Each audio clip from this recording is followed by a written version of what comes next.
మొత్తానికి temporary Trump అయితే అడ్డంగా ఇరుక్కున్నాడు. ఇరాన్తో యుద్ధం ఆపితే ఓటమి ఒప్పుకున్నట్లవుతుంది, పరువు పోతుంది. ఒకవేళ యుద్ధం ఆపకపోతే ఆయిల్ ప్రళయం ముంచుకొస్తుంది.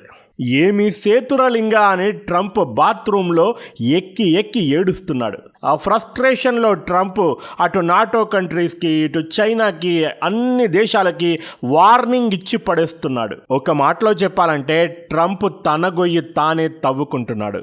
ట్రంప్ ఈ తలాతోకా లేని మాటల వల్ల నాటోలో చీలిక వచ్చే పరిస్థితి నెలకొంది. చైనాతో మీటింగ్ పోస్ట్ పోన్ అయ్యే అవకాశాలు కనిపిస్తున్నాయి. రష్యా యుక్రెయిన్ల మధ్య సీజ్ ఫైర్ వరకు వచ్చిన చర్చలు మళ్ళీ రివర్స్ గేర్ వైపు వెళ్లే అవకాశాలు కనిపిస్తున్నాయి. ట్రంప్ ఎంత దీనస్థితికి దిగజారిపోయాడంటే వెనుజులాపై అటాక్ చేసిన తర్వాత మా టెక్నాలజీ తోపు ఊపు అని విర్రవీగినటువంటి ఈ మహానుభావుడు ఈరోజు ఒకప్పుడు చటాక్ దేశంగా తీసి పారేసిన ఇరాన్ని కట్టడి చేయడానికి మిగతా దేశాల సపోర్టు కోసం ఆ దేశ అధ్యక్షులకు ఫోన్లు చేసి అడుక్కుంటున్నాడు. అగ్రరాజ్యం అని చెప్పుకునే ఒక దేశ అధ్యక్షుడికి ఇంతకంటే పరువుహీనమైన చర్య ఉంటుందా చెప్పండి. ట్రంప్ ఇరాన్ పైన అటాక్ చేసే ముందు అరబ్ దేశాలని సంప్రదించాడా?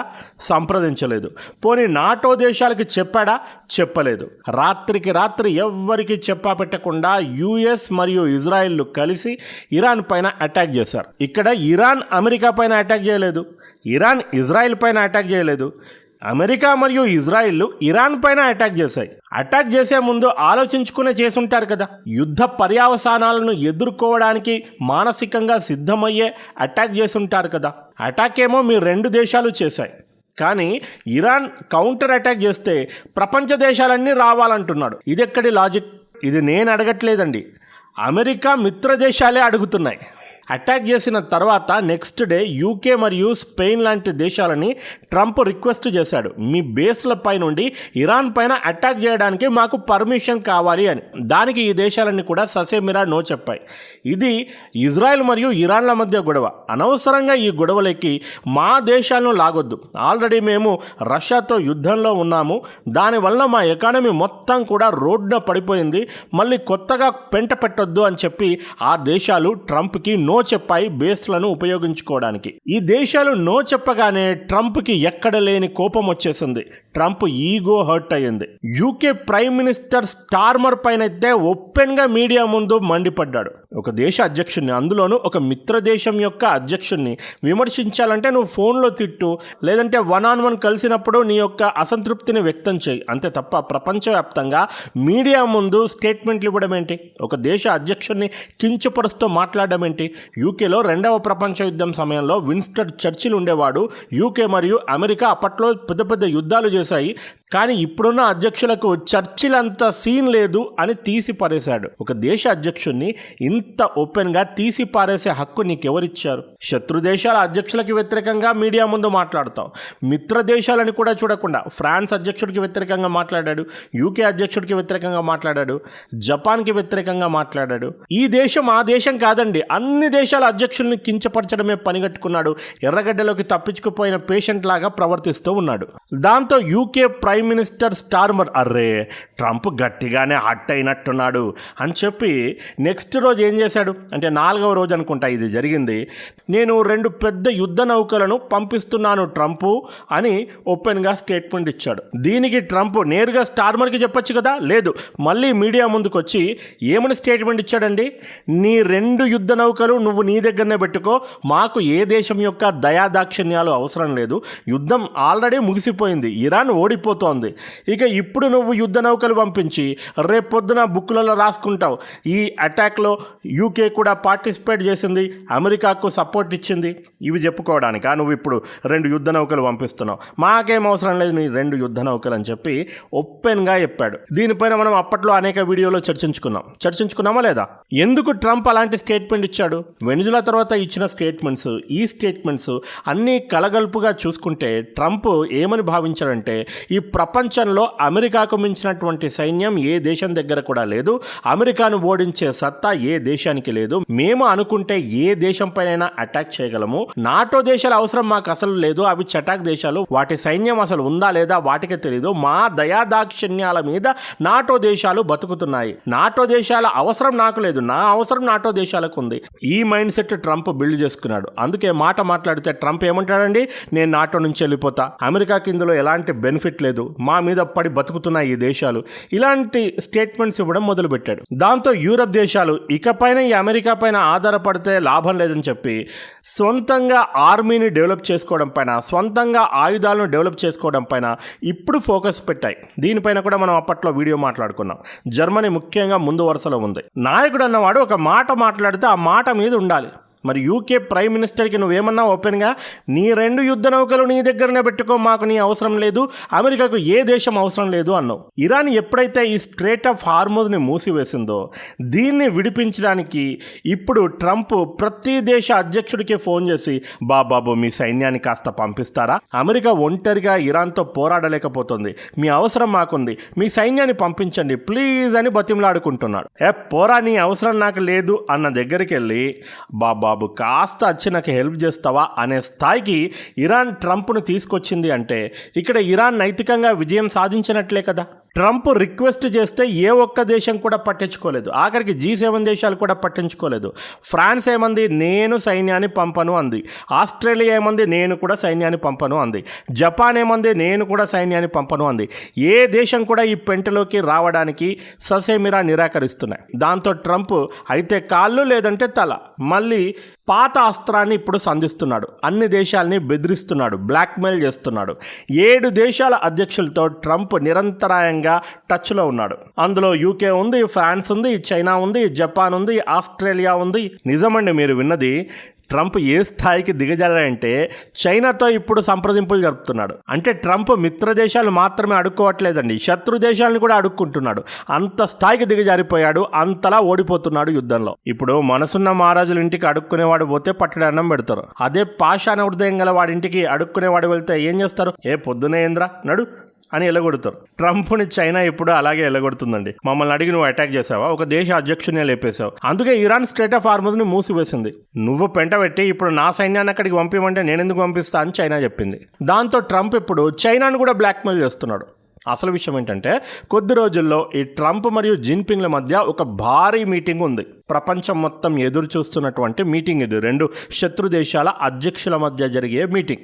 ఇప్పుడు ట్రంప్ ఏమంటున్నాడంటే, నువ్వు స్ట్రేట్ ఆఫ్ హార్మోజ్కి సైన్యాన్ని గనక పంపించకపోతే ఈ మీటింగ్ని నేను డిలే చేస్తా, పోస్ట్ పోన్ చేస్తా అంటున్నాడు. ఈ 2 దేశాల మధ్య ఉన్న ట్రేడ్ వార్ని చెక్ పెట్టడానికి ఈ మీటింగ్ అత్యంత ఆవశ్యకం. 2 దేశాలకి కూడా ప్లస్ అండి, విన్ విన్ సిచ్యువేషన్. ఇప్పుడు ట్రంప్ ఏమంటున్నా అంటే, అదేదో చైనాకే బెనిఫిట్ అన్నట్టుగా హార్మోజ్కి నువ్వు సైన్యం పంపించకపోతే ఈ మీటింగ్ నేను డిలే చేస్తాను, పోస్ట్ పోన్ చేస్తాను అంటున్నాడు. ఇక G7 దేశాల సంగతికి వస్తే ఏ దేశాలను చులకనగా మాట్లాడాడో, ఏ దేశాలని బిచ్చగలలాగా తీసి పారేశాడో ఇప్పుడు అవే దేశాలతో అడుక్కుంటున్నాడు. బాబాబు సైన్యాన్ని పంపించండి, మన అన్ని దేశాల సైన్యం కలిసి ఒక మహా సైన్యాన్ని ఏర్పరుద్దాం, ఈ సైన్యాన్ని మనం స్ట్రేట్ ఆఫ్ హార్మోజ్కి పంపిద్దాం, అక్కడ ఇరాన్ని ఓడించి ఆ సంధిని తెరిపిద్దాము. 20% బిజినెస్ ఆ సంధి గుండానే జరుగుతుంది. అది ఆగిపోవడం వల్ల ప్రపంచవ్యాప్తంగా ఆయిల్ రేట్లు, గ్యాస్ రేట్లు విపరీతంగా పెరిగిపోయాయి. ప్రపంచవ్యాప్తంగా నాకు వ్యతిరేకంగా, అంటే ఈ ట్రంప్కి వ్యతిరేకంగా నినాదాలు చేస్తూ నన్ను బండబూతులు తిడుతున్నారు. కాబట్టి ఈ సంకటం నుంచి బయటపడాలంటే మీ అందరి సపోర్ట్ కూడా నాకు కావాలి అంటున్నాడు. అప్పటికి కూడా నాటో దేశాలు ఎలాంటి రెస్పాన్స్ ఇవ్వలేదండి. అప్పుడు ట్రంప్ మరొక అస్త్రాన్ని సంధించాడు. దాన్నే ఎమోషనల్ బ్లాక్మెయిలింగ్ అంటారు. ఒకవేళ మీరు సైన్యాన్ని పంపించలేదనుకో నాటోకి ఫ్యూచరే లేకుండా చేస్తా, బ్యాడ్ ఫ్యూచర్ ఉంటుంది అంటున్నాడు. అంటే ఒకవేళ మీరు ఇప్పుడు నాకు హ్యాండ్ ఇస్తే అమెరికా నాటో నుండి వెళ్ళిపోతుంది సుమా అని ఇండైరెక్ట్గా వార్నింగ్ ఇస్తున్నాడు. అంతేకాకుండా ఎమోషనల్ బ్లాక్మెయిల్ ఎలా చేస్తున్నాడు, మీ యూరోపియన్ కంట్రీ అయిన యుక్రెయిన్ రష్యాతో ఎప్పుడైతే యుద్ధం చేస్తుందో అప్పుడు అమెరికా సపోర్ట్ చేయలేదా, భారీగా ఆయుధాలను డబ్బులను మీకు పంపించలేదా, మరి ఇప్పుడు మాకు అవసరం ఉన్నప్పుడు మీరు కూడా సపోర్ట్ చేయాలి కదా, ఇలా తప్పించుకొని తిరిగితే మీరు మాకు హ్యాండ్ ఇచ్చినట్లే అవుతుంది కదా, కాబట్టి ఖచ్చితంగా మీరు నాకు సైన్యాన్ని పంపించి తీరాల్సిందే, మళ్ళీ మాట్లాడొద్దు ఏమి. ఇలా ట్రంప్ బేరసారాలు ఆడుతున్నాడు. ట్రంప్కు ప్రతిదీ కూడా బిజినెస్సే. యుద్ధాలు బిజినెసే, ప్రజల ప్రాణాలు బిజినెసే, ట్రేడ్ వార్ కూడా బిజినెసే. ఇలాంటి వాడికి అప్పుడప్పుడు జలకులు తగలాలి. ఇక ప్రపంచంలోని మిగతా దేశాలకు కూడా ఒక ఇండైరెక్ట్ వార్నింగ్ ఇచ్చాడు. హార్మూజ్ గుండా ఏ దేశాల ట్యాంకులు వెళుతున్నాయో మేము గమనిస్తూనే ఉన్నాము. హార్మూజ్ గుండా ట్యాంకులను వెళ్ళడానికి ఈరోజు మీరు మాకు సపోర్ట్ ఇవ్వట్లేదు కదా, మిమ్మల్ని మేము అబ్జర్వ్ చేస్తున్నాం సుమా అంటున్నాడు. భారత్కు సంబంధించినటువంటి 2 ఎల్పిజి షిప్పులు కూడా ఈ మధ్య ఈ హార్మూజ్ సంధి నుండి బయటకు వచ్చేసాయి. జయశంకర్ గారు నేరుగా ఇరాన్ ఫారెన్ మినిస్టర్తో మాట్లాడి దీనికి ఒప్పించాడు. భారత డిప్లొమసీ వర్కౌట్ అయింది. భారత్ని ఇన్స్పిరేషన్గా తీసుకొని ఇప్పుడు మిగతా దేశాలు కూడా ఇరాన్తో సంప్రదింపులు జరుపుతున్నాయి. ఇందులో జోక్ ఏంటంటే అరబ్ దేశాలు ఉన్నాయి, యూరోపియన్ కంట్రీస్ కూడా ఉన్నాయి. ఇవి కూడా ఇప్పుడు ఇరాన్తో చర్చలు జరుపుతున్నాయి. అరబ్ దేశాలు ముఖ్యంగా టర్కీ, ఓమన్, సౌదీ అరేబియా ఇలాంటి దేశాలు, వీటికి ఒక యూనియన్ ఉంది కదండి, ఈ అరబ్ దేశాలకు సంబంధించినటువంటి ఓఐసి. దీన్ని బేస్ చేసుకొని బాబాబు మనం అరబ్ దేశాలము, మనం అన్నదమ్ములు లాంటి వాళ్ళము. అమెరికా పైన ఎవరికి లేదు కోపం, మనందరికీ ఉంది. అలాంటిది మనపైన మనం ఇలా బాంబులు వేసుకోవడం ఎంతవరకు సబబు? కావాలంటే నువ్వు బేస్ల పైన అటాక్ చేసుకో, అక్కడ అమెరికా సైన్యం పైన అటాక్ చేసుకో, కానీ ఈ హార్మూజ్ సంధిని మాత్రం వదిలిపెట్టు. మా ఆయిల్ ట్యాంకుల పైన ఎందుకు నువ్వు దాడులు చేస్తున్నావు? ఫస్ట్ దాడి చేసింది ఎవరో మర్చిపోయారు. మరి అరబ్ దేశాల యూనియన్ అయినటువంటి ఓఐసీని అడ్డు పెట్టుకుని బ్యాక్ ఛానల్ ద్వారా ఇరాన్ని బతిమలాడే ప్రయత్నం చేస్తున్నాయి ఈ అరబ్ దేశాలు. ఇప్పుడు మరొక వైపు ఈ యూరోపియన్ కంట్రీస్ బ్రోకర్లను అడ్డు పెట్టుకుని ఇరాన్తో సంప్రదింపులు జరుపుతున్నట్టు మన దగ్గర పక్కా సమాచారం ఉంది. ఏ దేశంతో అయితే యుద్ధం చేశారో ఆ దేశంతోనే బ్యాక్ ఛానల్ ద్వారా గ్యాస్ తెప్పించుకున్నటువంటి నీతి నియమాలు లేని దేశాలు ఈ యూరోపియన్ దేశాలు. నేను మాట్లాడుతుంది రష్యా యుక్రెయిన్ సమయంలో రష్యాతో ఈ దేశాలన్నీ యుద్ధం చేస్తున్నాయి. అదే రష్యా దగ్గర నుంచి ఆయిల్ కొన్నారు. వీళ్ళ ఎథిక్స్ ఏ రేంజ్లో ఉంటాయో ఒకసారి అర్థం చేసుకోండి. అలాంటిది ఇరాన్తో సంప్రదింపులు జరపడంలో నేనైతే పెద్దగా ఆశ్చర్యపోలేదు, కానీ అమెరికా ఆశ్చర్యపోయింది. మేము ఒకవైపు ఇంతగా యుద్ధం చేస్తూ ఉంటే నువ్వు వాళ్ళతో బ్రోకరిజం చేస్తావా అని చెప్పి యూరోపియన్ కంట్రీస్కి మొట్టికాయలు వేస్తుంది అమెరికా. ఇదంతా చూసినటువంటి ట్రంప్ అడ్వైజర్ డేవిడ్ సాక్స్ ఒక ఇంటర్వ్యూలో ఏమని చెప్పాడంటే, ట్రంప్ దగ్గర this is the best opportunity. చేసేదేదో అమెరికా చేసేసింది, ఆయతొల్లా ఖామినాయిని చంపేశారు. అదేవిధంగా ఇరాన్లో ఉన్నటువంటి మేజర్ మిలిటరీ స్థావరాలని కానీ లేదంటే డిఫెన్స్ సిస్టమ్ని కానీ కొల్లగొట్టేశాం. మేము సాధించాలనుకునేది సాధించాం, మేము విజయం సాధించామని ఓపెన్గా ఒక స్టేట్మెంట్ ఇచ్చేసి ఇక మేము యుద్ధం ముగిస్తున్నామని చెప్పి అమెరికా పక్కకు తప్పుకోవాలి. This is the best opportunity అని స్వయంగా ట్రంప్ అడ్వైజర్లు సలహా ఇస్తున్నారు. ఈ యుద్ధంలో ఇంకొన్ని రోజులుంటే మాత్రం పెద్ద దెబ్బ తగులుతుంది నీకు అని వార్నింగ్ ఇస్తున్నారు ట్రంప్కి. దాంతో ట్రంప్ షరామామూలుగా మళ్ళీ అబద్ధాలు ఆడడం మొదలుపెట్టాడు. ఇరాన్ నాకు రోజు ఫోన్ చేస్తుంది, నాతో కాలబేరానికి వస్తుంది, సీజ్ ఫైరు అని నన్ను బతిమిలాడుకుంటుంది, కానీ నేనే రిజెక్ట్ చేస్తున్నాను అంటున్నాడు.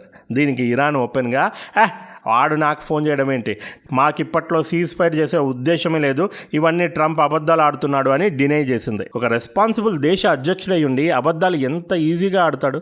ఆపరేషన్ సింధూర్ సమయంలో ఏం స్టేట్మెంట్ ఇచ్చాడో ట్రంప్ మనమంతా చూసాం కదా. ఎన్ని అబద్ధాలు, నోబెల్ పీస్ ప్రైజ్ కోసం ఎన్ని అబద్ధాలు ఆడాడు. నోబెల్ ప్రైజ్ ఇవ్వకపోయేసరికి అన్ని దేశాలపైన ఇప్పుడు అటాక్ చేస్తున్నాడు. అంటే అదంతా నటనే కదా. అందుకే ఈ పెంటలోకి అమెరికా వైస్ ప్రెసిడెంట్ అయినటువంటి జేడీ వాన్స్ రావట్లేదు. మీరు గమనిస్తే కనుక యుక్రెయిన్ సమయంలో ట్రంప్ కంటే ఎక్కువ జేడీ వాన్సే అనేక స్టేట్మెంట్లు ఇచ్చేవాడు. కానీ ఎప్పుడైతే ఈ ఇరాన్ యుద్ధం స్టార్ట్ అయిందో జేడీ వ్యాన్స్ చాలా తక్కువగా స్టేట్మెంట్లు ఇస్తున్నాడు, అంటి ముట్టనట్టుగా ఉంటున్నాడు. ఎందుకంటే జేడీ వ్యాన్స్కి ట్రంప్ ఈ యుద్ధం చేయడం అస్సలు ఇష్టం లేదు అని ఒక వార్త బయట సర్క్యులేట్ అవుతుంది. ఇక అమెరికన్ ప్రజల్లో కూడా ఈ యుద్ధం పైన ట్రంప్ పైన రోజు రోజుకి నెగిటివిటీ పెరుగుతూ వస్తుంది. ఆల్రెడీ 25% మాత్రమే యుద్ధ ప్రారంభంలో ట్రంప్ డిసిజన్కి సపోర్ట్ చేశారని చెప్పాను కదా. ఆ 25% కూడా మెల్లిమెల్లిగా గణనీయంగా తగ్గుతూ వస్తుంది. ఈ క్షణమే ఒకవేళ అమెరికాలో ఎలక్షన్ జరిగితే ట్రంప్కి డిపాజిట్ కూడా దక్కదని సర్వే ఫలితాలు తెలుపుతున్నాయి. ఇక వరల్డ్ వైడ్గా అయితే ప్రజలందరూ దుమ్మెత్తిపోస్తున్నారు ట్రంప్ని.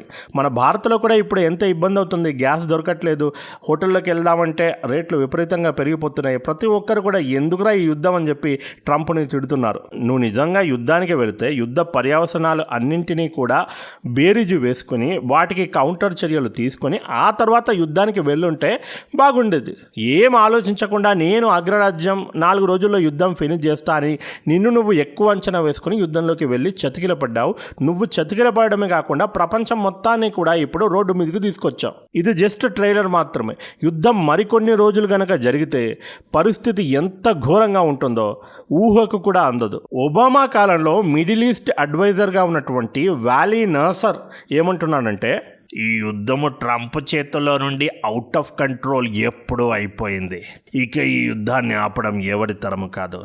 దీనికి ప్రపంచం మొత్తం భారీ మూల్యాన్ని చెల్లించుకోక తప్పదు అని పాత సినిమాల్లో విలన్ లాగా ఒక బంపర్ స్టేట్మెంట్ ఇచ్చాడండి. ఏమంటున్నాడు? ట్రంప్ చేతుల్లో నుండి ఎప్పుడో అవుట్ ఆఫ్ కంట్రోల్ అయిపోయిందట ఈ యుద్ధం. ప్రపంచం మొత్తం భారీ మూల్యం చెల్లించుకోవాలి అంటున్నాడు పెద్దాయన. ఈ యుద్ధం వల్ల నాటో కంట్రీస్ మాత్రమే అమెరికా పైన గుర్రుగా లేవండి. గల్ఫ్ కంట్రీస్ కూడా చాలా గుర్రుగా ఉన్నాయి. ఎందుకంటే అందరికంటే ఎక్కువ డ్యామేజ్ ఎవరికి జరుగుతుందండి? గల్ఫ్ కంట్రీస్కి జరుగుతుంది. కొన్ని దశాబ్దాల కాలం నుండి డెవలప్ చేసుకున్న ఇన్ఫ్రాస్ట్రక్చర్ మొత్తం కూడా తునతునకలైపోతుంది చూస్తూనే. ఈ గల్ఫ్ కంట్రీస్కి ఎవరు భరోసా ఇచ్చారు కాపాడతారని? అమెరికా. మరి కాపాడుతుందా? చేతులు ఎత్తేసి పెట్టేబెడే సర్దుకుని వెళ్ళిపోతుంది. గల్ఫ్ కంట్రీస్ ఇప్పుడు అమెరికాను ప్రశ్నిస్తున్నాయి. ఇంత పెద్ద యుద్ధాన్ని నువ్వు ఎవరిని అడిగి స్టార్ట్ చేసావు? ఇరాన్ పైన అటాక్ చేసే ముందు ఒక్క మాట అయినా మాకు చెప్పావా? ఇజ్రాయెల్తో కలిసి అటాక్ చేసావు, కానీ అటాక్కి మా బేసెస్ ఉపయోగిస్తున్నప్పుడు మాకు కూడా ఒక మాట చెప్పాలా వద్దా? మమ్మల్ని పప్పెట్ దేశాలుగా చూస్తున్నావు, మమ్మల్ని అసలు ఒక దేశంలాగే చూడట్లేదు నువ్వు అని గల్ఫ్ దేశాలు చాలా కోపంగా ఉన్నాయట అమెరికా పైన. అంటే ఈ యుద్ధం తర్వాత గల్ఫ్ దేశాలు కూడా మెల్లిమెల్లిగా అమెరికా నుంచి దూరం జరగడం ఖాయం. ట్రంప్ పెట్టిన పెంట చూడండి. నాటో కంట్రీస్ని దూరం చేస్తున్నాడు, గల్ఫ్ కంట్రీస్ని దూరం చేస్తున్నాడు, అమెరికాను ఏకాకి చేస్తున్నాడు. మంచిదే కదండి, అంతే అంటారా? ఇదంతా ఏదైతే జరుగుతుందో ఇరాన్ మాత్రం ఫుల్ ఎంజాయ్ చేస్తుంది. ఎందుకంటే ఇరాన్ దగ్గర కోల్పోవడానికి ఏమీ లేదు. ఒక సింపుల్ స్టేట్మెంట్ ఇస్తాను. అమెరికా ఈ యుద్ధంలో గెలవాలి అంటే యుద్ధాన్ని గెలవాలి. ఇరాన్ ఈ యుద్ధంలో గెలవాలి అంటే యుద్ధాన్ని గెలవకపోయినా పర్వాలేదు, యుద్ధాన్ని పొడిగిస్తే చాలు, గెలిచినట్లే. ఆల్రెడీ అమెరికా 4 రోజుల్లో యుద్ధం ముగిసిపోతుంది అని అంచనా వేసింది. ఈరోజు 17వ రోజు. ఇరాన్ ఓడించడం సంగతి దేవుడు ఎరుగు. ఇరాన్ బ్లాక్ చేసినటువంటి హార్మూజ్ సంధిని విడిపించలేకపోతుంది అమెరికా. విచ్ మీన్స్ యుద్ధంలో ఇరాన్ గెలిచినట్లే కదండి. ఇక్కడ మీకు ఒక లాజిక్ చెప్తాను. గల్ఫ్ కంట్రీస్ పైన ఏదైతే ఇరాన్ దాడులు చేస్తుందో, ఇరాన్లోని అనేక స్థావరాలపైన ఇరాన్ ఏదైతే హైపర్సోనిక్ మిసైల్స్తో దాడులు చేస్తుందో, ఇవన్నీ కూడా మీడియాలో పదే టెలికాస్ట్ అవుతూ ఉన్నాయి. దీని అర్థం కేవలం ఇరాన్ మాత్రమే గల్ఫ్ కంట్రీస్ పైన, ఇజ్రాయెల్ పైన అటాక్ చేస్తుందా? ఈ దేశాలు అమెరికా, ఇజ్రాయెల్ ఇరాన్ పైన ఎలాంటి అటాకులు చేయట్లేదా అంటే అంతకు 10ంతల అటాకులు ఇజ్రాయెల్ మరియు అమెరికాలు ఇరాన్ పైన చేశాయి. ఇరాన్ని ఒక దిబ్బగా మార్చి పడేశాయి. ఇరాన్లో ఉన్నటువంటి సైనిక స్థావరాలను, ఎయిర్పోర్ట్స్ని, ఆయిల్ ట్యాంకర్స్ని, రోడ్డు రవాణా మార్గాలను, ఆయిల్ రిజర్వ్ని, ఆఖరికి కార్గ్ ఐలాండ్ పైన కూడా దాడులు చేసి భస్మం చేసి పడేశాయి. మరి అయినప్పటికీ కూడా ఈ దాడులను కాకుండా ఇరాన్ చేసిన దాడులనే మీడియా పదే ఎందుకు చూపిస్తూ ఉంది అంటే అక్కడ ఇరాన్ దగ్గర ఎలాంటి డిఫెన్స్ సిస్టమ్ లేదు. ఎప్పుడైనా సరే వెళ్ళి అటాకులు చేసుకోవచ్చు. అలాంటి దాడులను టెలికాస్ట్ చేస్తే టీఆర్పీ ఏమైనా వస్తుందా? ఇక్కడ ఇజ్రాయెల్ దగ్గర పవర్ఫుల్ ఐరన్ బీమ్ ఉంది, ఐరన్ డోమ్ ఉంది, అమెరికాకు చెందినటువంటి థాడ్ డిఫెన్స్ సిస్టమ్ ఉంది. ఇంత పవర్ఫుల్ డిఫెన్స్ సిస్టమ్ ఉన్నప్పటికీ కూడా వీటిని ఛేదించుకొని హైపర్సోనిక్ మిసైల్స్ ఎప్పుడైతే సంధిస్తున్నాయో, ఎప్పుడైతే బ్లాస్ట్ చేస్తున్నాయో వాటిని కదా టెలికాస్ట్ చేయడానికి మీడియా ఇష్టపడుతుంది. అది కదా న్యూస్. అందుకే మీడియా తమ టీఆర్పీ కోసం పదే అవే విజువల్స్ని చూపెట్టడంతో ఇరాన్ మాత్రమే దాడులు చేస్తుంది అని ప్రపంచవ్యాప్తంగా ఒక ఊహ వెళుతూ ఉంది. అర్థమవుతుందా మీకు నేను చెప్పేదే? అది కాకుండా బలహీనుని బలవంతుడు కొడితే న్యూస్ కాదండి, బలవంతుడిని బలహీనుడు కొడితే న్యూస్ అవుతుంది. అవునా కదా? ఇరాన్లో ఉన్నటువంటి ఇరాన్ అఫీషియల్స్ ఏమనుకుంటున్నారు యుద్ధం పైన, ఎలాంటి యుద్ధ వ్యూహం వేసుకుంటున్నారు, దీనిపైన మనకు కొంత సమాచారం అందింది. ఇరాన్ అఫీషియల్స్ ఏమని ఆలోచిస్తున్నారంటే ఈ యుద్ధాన్ని ఎట్టి పరిస్థితుల్లోనూ ఇప్పట్లో ఆపకూడదు, ఎంత వీలైతే అంత ఈ యుద్ధాన్ని పొడిగించాలని వాళ్ళు భావిస్తున్నారు. ఎందుకంటే మొదటిది, వాళ్ళ దగ్గర కోల్పోవడానికి ఏమీ లేదు, అంతా కోల్పోయారు. తెగించిన వాడి యుద్ధం ఎలా ఉంటుంది? ఇలాగే ఉంటుంది.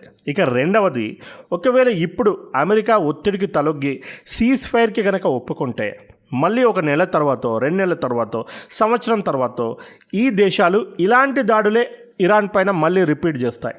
కాబట్టి రిటాలియేషన్ ఎలా ఉండాలి? ఈ 2 దేశాలు మళ్ళీ ఇరాన్ వైపు చూడాలంటే 1కి 10 సార్లు ఆలోచించాలి, టెర్రర్ పుట్టాలి, అంతటి భయం ఈ దేశాలపైన సృష్టించాలి. ఇరాన్ జోలికి వెళ్ళొద్దు మహాప్రభో అన్న థాట్ వాళ్ళల్లో క్రియేట్ చేయాలని చెప్పి ఇరాన్ అఫీషియల్స్ భావిస్తున్నారు. నిజం చెప్పాలంటే నార్త్ కొరియా అధ్యక్షుడు కిమ్ ఇప్పటికీ కూడా ఒక్క మిసైల్ కూడా అమెరికా వైపు సంధించలేదు. అమెరికా యొక్క ఫ్రెండ్లీ కంట్రీస్ పైన సంధించలేదు. కిమ్ ఏం చేస్తాడు, పక్కనే ఒక సముద్రం ఉంది, సముద్రంలోకి మిసైల్ వేస్తూ ఉంటాడు. మొన్ననే ఒక 10 మిసైల్ వేసాడు. దీంతో అమెరికాలో ఒక టెర్రర్ పుట్టుకుంది, వీడి జోలికి వెళ్తే ఖచ్చితంగా వీడు నా దేశం పైన అణుబాంబు సంధిస్తాడు అని. అందుకే అమెరికా నార్త్ కొరియా వైపు చూడడానికి భయపడుతుంది. ఇప్పుడు ఇరాన్ కూడా అలాంటి భయాన్ని అమెరికా ఇజ్రాయెల్లో క్రియేట్ చేయాలి. మా జోలికి వచ్చారో హార్ముజ్ సంధిని బ్లాక్ చేస్తాం, మొత్తం దేశ ఎకానమీని స్తంభింపజేస్తాం, కాబట్టి మా జోలికి వస్తే ఖబర్దార్ అని ఒక వార్నింగ్ సంకేతాన్ని ఇజ్రాయెల్ మరియు అమెరికాలకు ఇవ్వాలని ఇరాన్ అఫీషియల్స్ భావిస్తున్నారు. అందుకే యుద్ధాన్ని వీలైనంతగా పొడిగించాలని వాళ్ళు డిసైడ్ అయ్యారు. కానీ ఇజ్రాయెల్ ఇందుకు పూర్తి భిన్నంగా ఆలోచిస్తూ ఉంది. ఇరాన్ ఒకవైపు దాడులు చేస్తూనే లెబనాన్ పైన కూడా దాడులు ముమ్మరం చేసింది. అంటే ఆల్రెడీ వార్లోకి 2 దేశాలు ఎంట్రీ అయ్యాయి, ఇరాన్ మరియు లెబనాన్. రేపో మాపో హౌతీస్ కూడా ఎంట్రీ అయితే 3వ దేశం అని అనలేం, కానీ ఒక సబ్ కంట్రీ అది. సో 3వ దేశం కూడా యాడ్ అయిపోయినట్టే ఉంటుంది. ఆల్రెడీ రష్యా మరియు చైనాలు ఎడతెరిపి లేకుండా ఇరాన్కి బ్యాక్ ఛానల్ ద్వారా సపోర్ట్ చేస్తున్నారు. ఇరాన్ దగ్గర ఇన్ని వెపన్స్ ఎలాగొస్తున్నాయి? కొంతమంది ఏమంటున్నారంటే పాకిస్తాన్ భూభాగం గుండా ఏదైతే ఎకనామిక్ కారిడార్ ఉందో ఈ ఎకనామిక్ కారిడార్ గుండా చైనా నిరంతరాయంగా ఇరాన్కి వెపన్స్ తయారీకి అవసరమైనటువంటి మందుగుడ్డు సామాగ్రి, యుద్ధానికి అవసరమైనటువంటి నెసెసరీ సామాగ్రి మొత్తం కూడా సపోర్ట్ చేస్తూ ఉంది.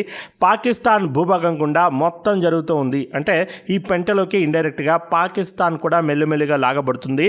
ఎప్పుడైతే ఈ లాడెన్ ఎలాగైతే దాచిందో పాకిస్తాన్, అలా ఈ సీక్రెట్ కూడా బయటకి ఓపెన్గా రివీల్ అయితే అప్పుడు ఉంటుంది ఇక పాకిస్తాన్కి.